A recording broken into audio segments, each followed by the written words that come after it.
दोपहर की शुभकामनाएं। 8वीं और 9वीं कक्षा के छात्रों के लिए हम पहले ग्रामर यानी व्याकरण के बारे में हम जानकारी हासिल कर चुके थे छात्रों। व्याकरण किसे कहते हैं? What is grammar? व्याकरण वेंदरेनु, इसके बारे में कल आपको बता चुके हैं। अच्छा ठीक है, बताओ व्याकरण किसे कहते हैं? व्याकरण का मतलब क्या है?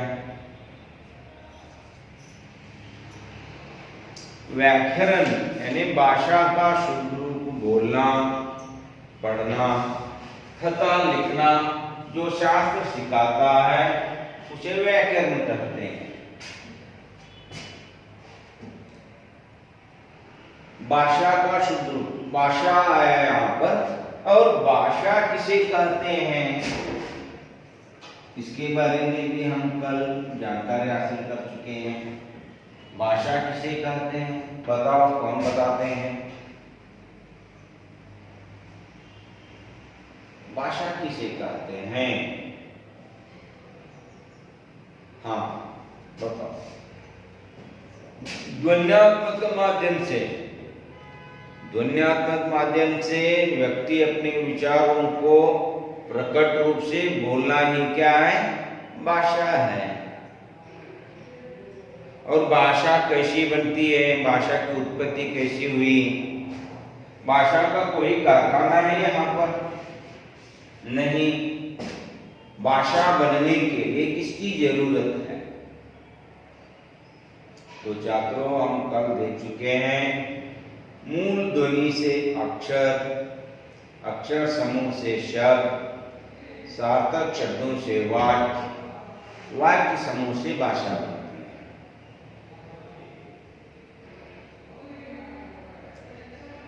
तो शब्द सार्थक शब्दों से वाक्य, वाक्य समूह से भाषा बनती है, यह तो पता चला।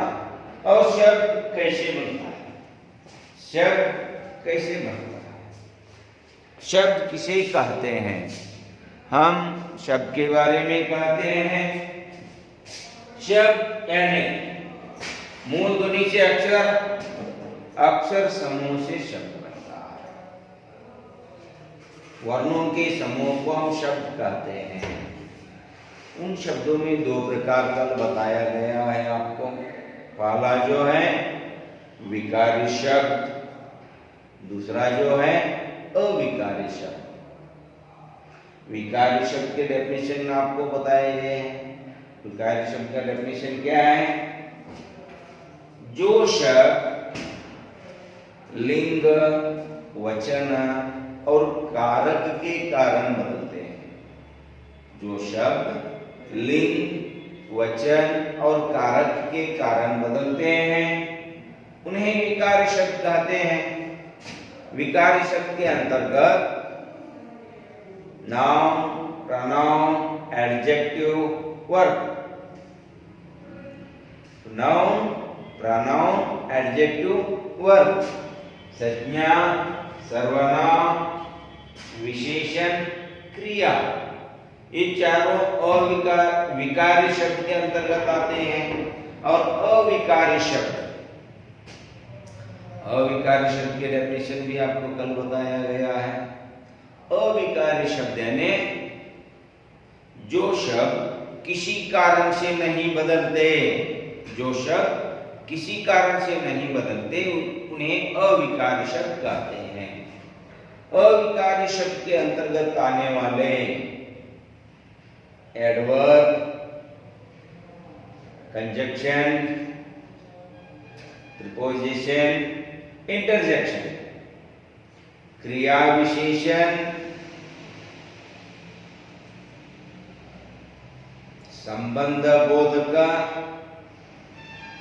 समुच्चय बोधक, विस्मयादि बोधक, ये चारों अविकारी शब्द के अंतर्गत आते हैं।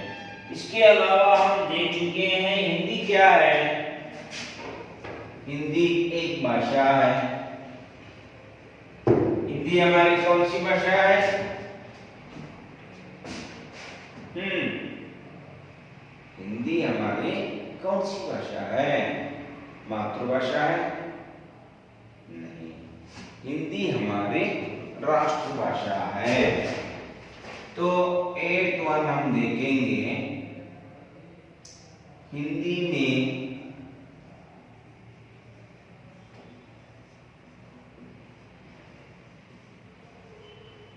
कितने स्वर हैं?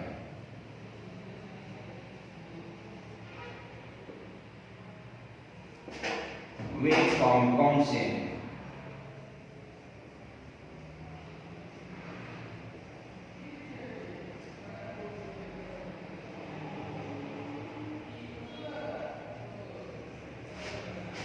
हिंदी में कितने स्वर हैं? वे कौन कौन से हैं?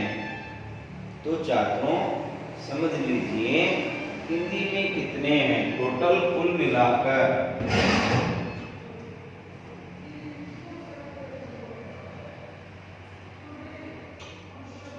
हिंदी में 11 स्वर हैं। कितने स्वर हैं? 11 स्वर। वे हैं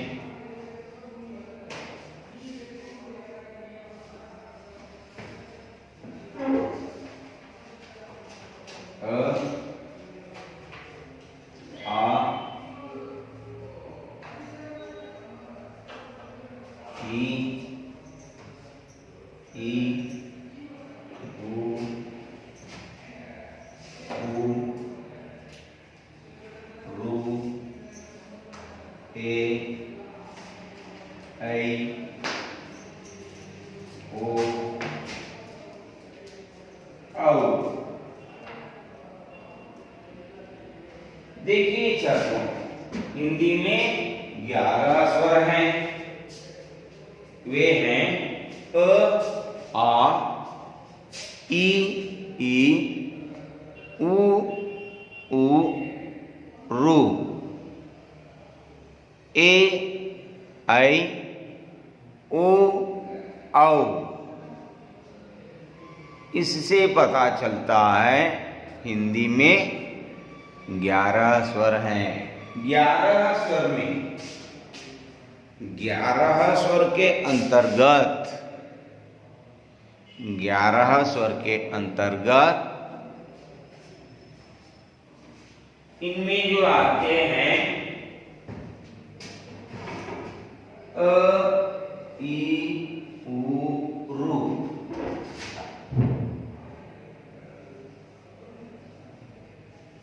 ह्रस्व स्वर अ, ई, उ, रू। ये चारों क्या है? ह्रस्व स्वर है। और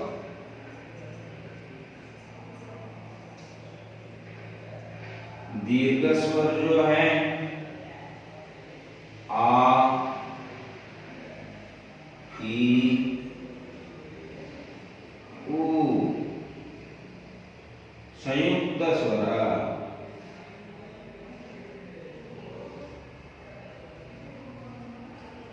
संयुक्त स्वर है ए,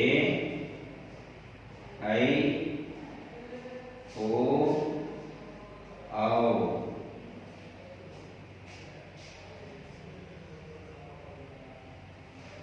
ये सभी मिलकर हिंदी के 11 स्वर बन जाते हैं। यह 11वें स्वर कितने हुए?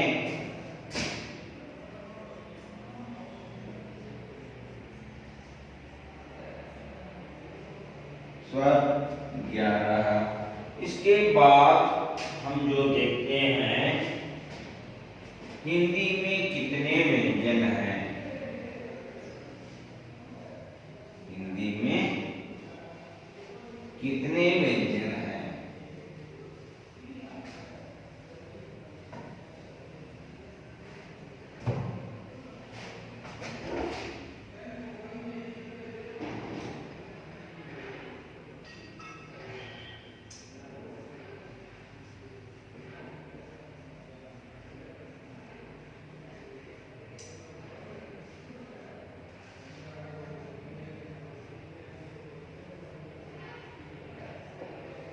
वे कौन कौन से हैं, इसके बारे में भी हमें समझना है।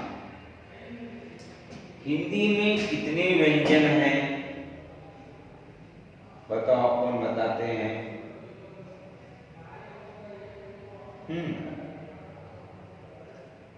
बताओ। हिंदी में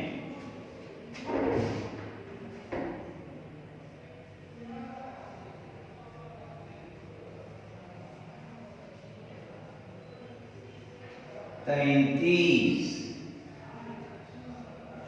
यानी 33 व्यंजन हैं। वे हैं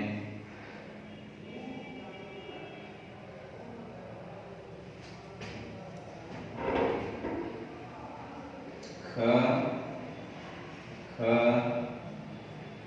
ग, घ, म, च, च, ज, ज, य, ट, ठ, ढ, ढ, न, त, थ, ध, ध, न, प, प, ब, ब, म,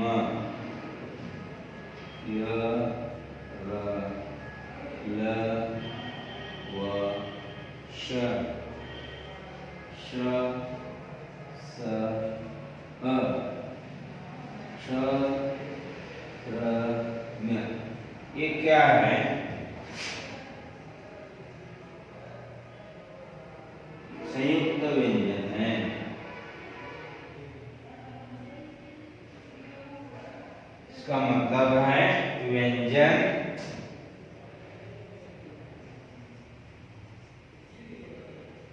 33 टोटल 34 योग वाहक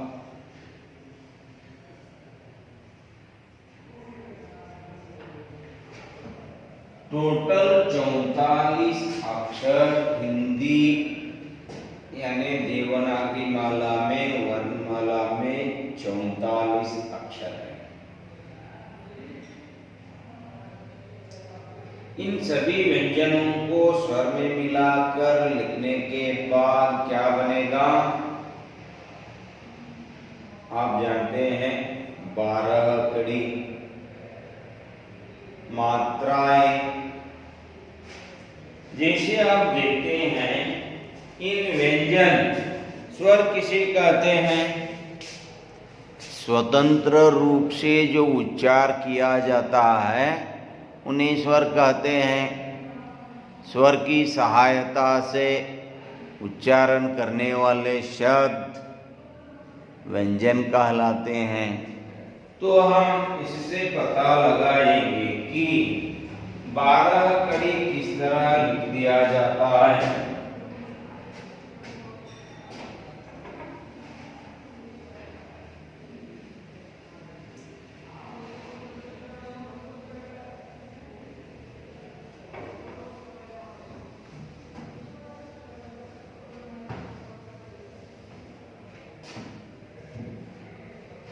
जो मात्राएं कहते हैं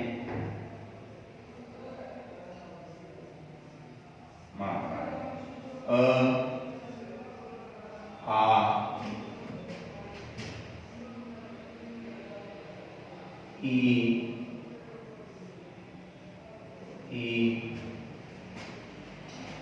उ, ए, ऐ, ओ, औ, अम, आहा। ये रहे आपके मात्राएं, स्वरों की मात्रा। स्वरों की मात्रा है। इसमें कौन सा भी हम व्यंजन लिखे उसका 12 कड़ी बन जाएगा, लेकिन यह तो बिल्कुल मात्राएं ऐसे ही आएंगे। यह जो तालिका है, इस तालिका के आधार पर जो भी अक्षर क से लेकर ह तक जो भी अक्षर हम इसमें डालेंगे उसकी 12 कड़ी बन जाएगा। क छ ट त प। देखिए कौन सा लिखेंगे हम, बताओ।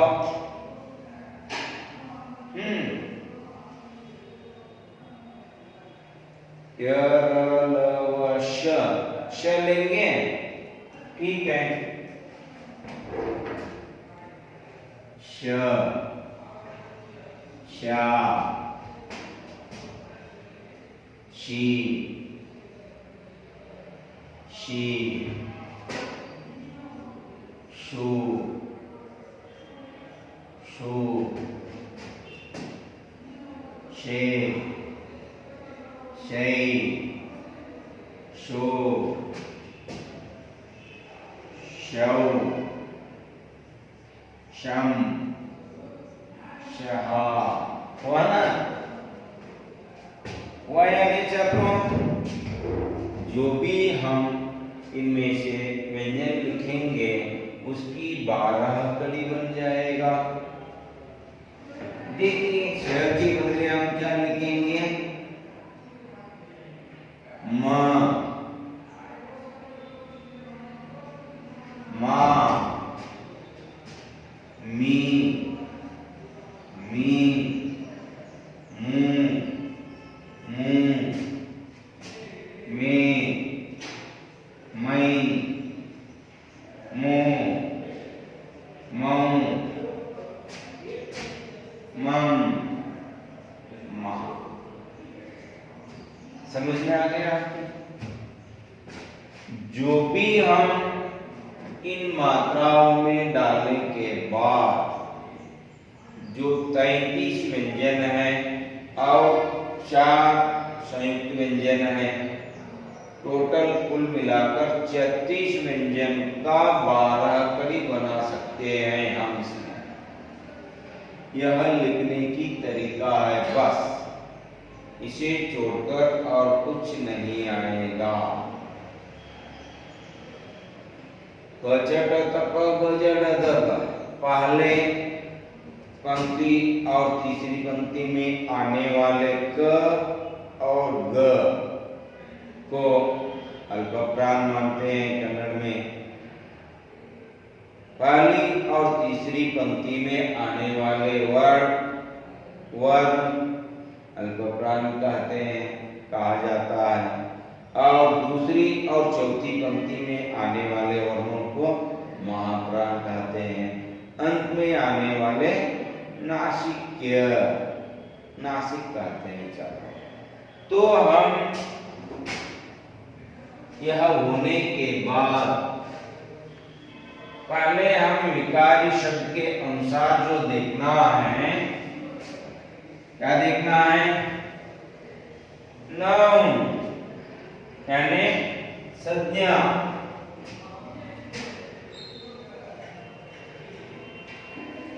हमें क्या देखना है, संज्ञा के बारे में।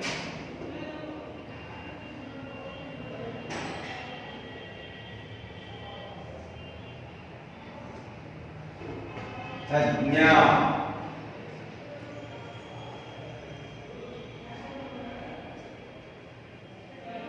संज्ञा किसे कहते हैं, बताओ।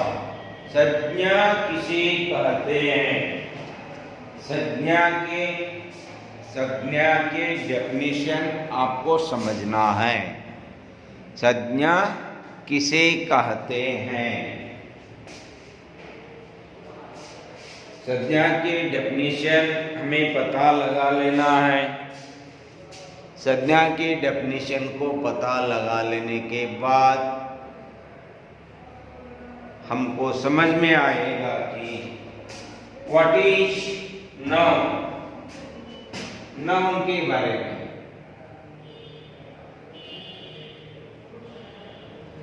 संज्ञा,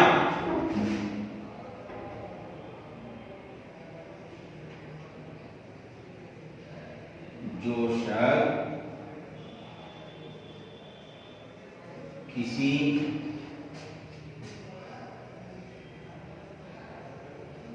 व्यक्ति, वस्तु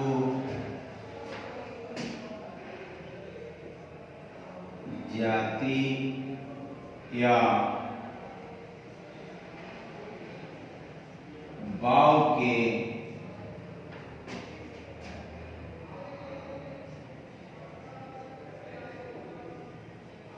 नामों को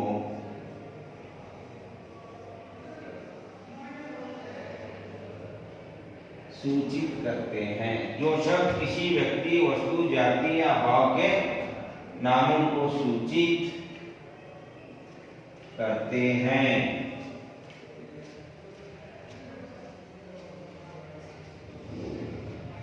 उसे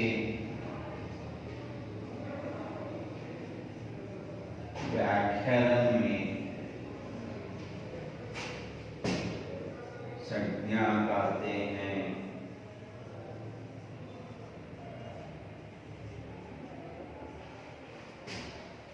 जिस शब्द से किसी व्यक्ति, वस्तु या स्थल, भाव का नाम बोध हो, उसे व्याकरण में क्या कहते हैं? संज्ञा कहते हैं। संज्ञा मीन्स संज्ञा, संज्ञा मीन्स नाउन। संज्ञा किसे कहते हैं?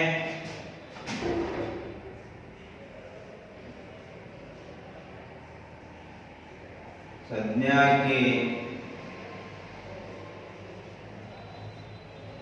कितने भेद हैं? संज्ञा के कितने भेद हैं? संज्ञा के 5 भेद हैं।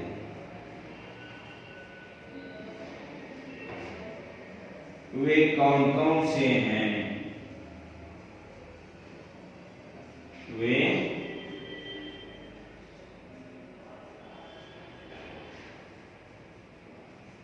देखिए, संज्ञा के भेद कितने हैं? वे कौन कौन से हैं?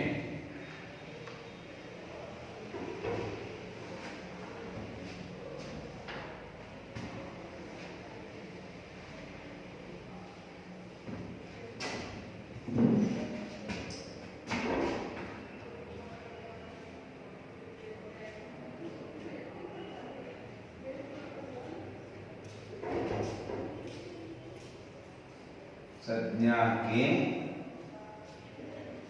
5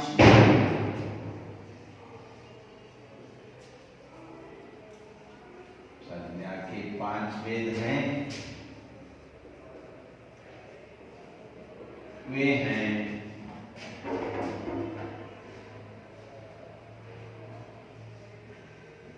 व्यक्तिवाचक संज्ञा,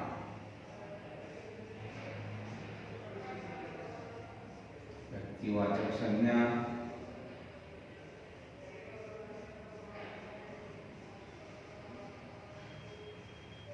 जातिवाचक संज्ञा,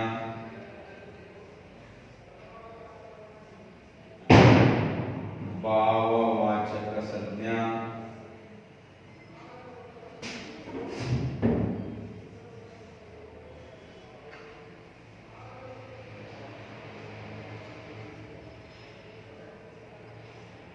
पदार्थवाचक संज्ञा,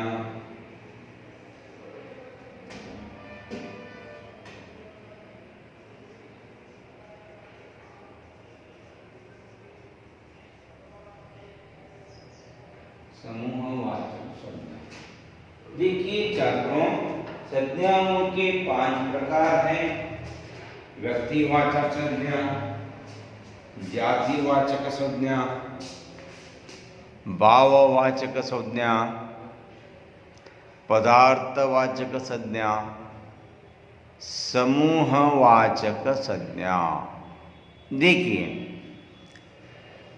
समूहवाचक संज्ञा, इसके बारे में आपको व्यक्तिवाचक संज्ञा, व्यक्तिवाचक संज्ञा में आएगा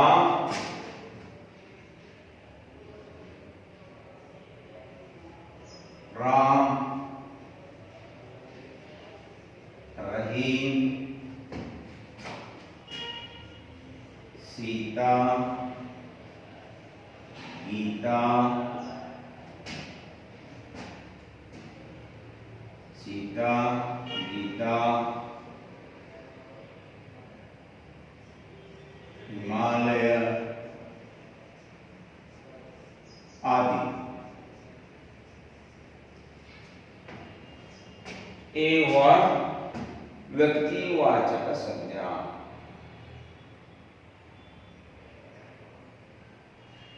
जातिवाचक संज्ञा, जाति को बताने वाले, गाय,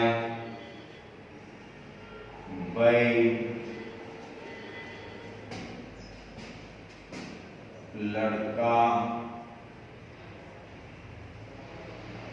लड़की, नदी, पर्वत आदि। और जो भाववाचक संज्ञा में आएगा, बचपन, बुढ़ापा,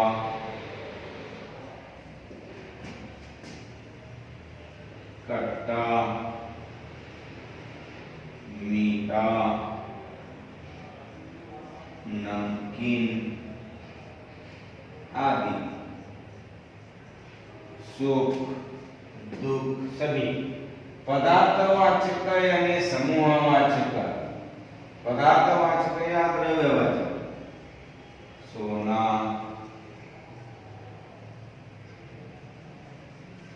लोहा, तांबा, गेहूं आदि आदि ये पदार्थवाचक संज्ञाओं में आएंगे। अंत में जो है समूहवाचक, कक्षा,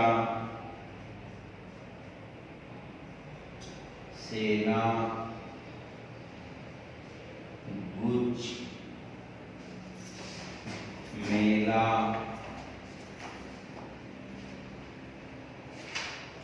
उत्सव,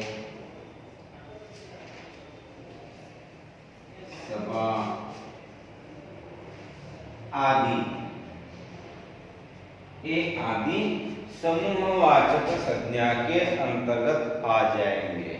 चलो, तो आपको देखना है नाउन यानी संज्ञा किसे कहते हैं, संज्ञा के प्रकार और उनके एग्जाम्पल को आपको अच्छी तरह देखनी है। देखकर इसके बारे में पूर्ण रूप से जानकारी हासिल करनी है आपको। और हम दूसरी अवधि में देखेंगे कि संज्ञा के बाद आने वाले सर्वनाम के बारे में छात्रों। ठीक है, आप इस ग्रामर पार्ट को अच्छी तरह ध्यान से सुने और देखें। जो भी आपको इसमें संदेह आए फोन कॉल करके पूछ सकते हैं। धन्यवाद।